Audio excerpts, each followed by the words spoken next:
Your life feels like a borrowed story, doesn't it? Each day you move through routines that fit like someone else's clothes, tailored for a stranger's soul. There's a quiet ache inside, a whisper you can't quite hear. It's not loud enough to name, but heavy enough to carry through every step. You've chased answers, books, advice, endless plans to fix what feels broken. Yet the unease lingers, like a shadow that never leaves the room. What if this discomfort isn't a flaw but a signal?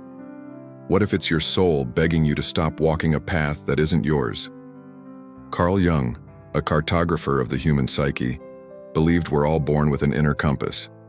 He called it the self, a deep truth that knows who you are, even when you forget. But the world hands us maps drawn by others, parents, culture, expectations. We follow them blindly, drifting further from the voice that calls us home. This isn't about failure or weakness, it's about misalignment. The pain you feel is the friction of living a life that doesn't belong to you. Jung saw the psyche as a vast, uncharted wilderness within. It's filled with symbols, dreams, and forces that shape every choice you make. Your ego, the part you think is you, is only a small traveler in this landscape. It's lost without the deeper map of your soul. The self, your true center, is always there, waiting. It speaks in moments of silence, in dreams, in the unease that won't let you settle. When you ignore it, life becomes a cycle of repetition. The same mistakes, the same hollow victories, the same quiet despair. Society trains us to look outward, to achieve, to perform, to conform. But the answers you seek aren't in the noise, they're in the stillness within. Jung called the journey back to the self individuation. It's not about becoming someone new, but uncovering who you've always been. This path isn't easy. It demands courage to face what you've hidden. Your fears, your shame, your forgotten dreams, they all wait to be seen. The shadow, as Jung named it, holds everything you've pushed away. It's not your enemy. It's a part of you, crying for acceptance. When you reject your shadow, it controls you silently. When you embrace it, it becomes a source of strength and clarity.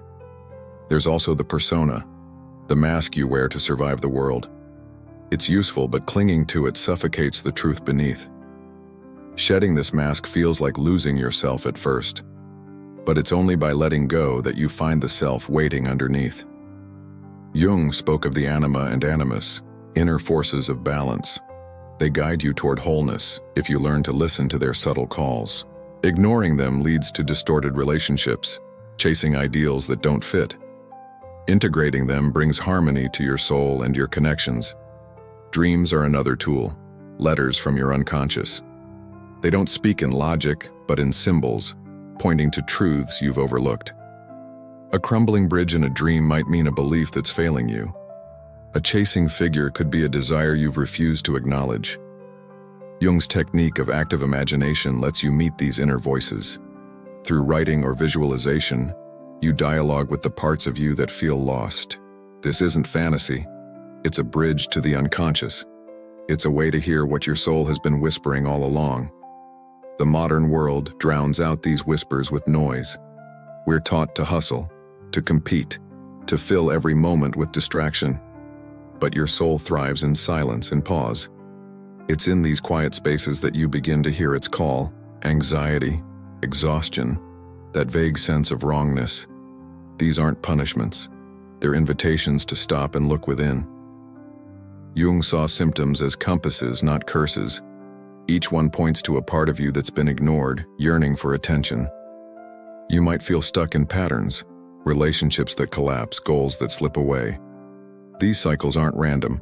They're your soul signaling a wrong turn. The more you ignore these signs, the louder they grow. What starts as restlessness can become a crisis, demanding you listen. But listening requires courage, a willingness to face the unknown. The journey inward is not a straight line. It's a spiral, deep and winding. Every step toward the self reveals more of who you are. It's like peeling layers from an onion, each one raw but closer to the core. Integration is the heart of this journey, where fragmented parts unite. It's not about erasing flaws, but embracing them as part of your whole.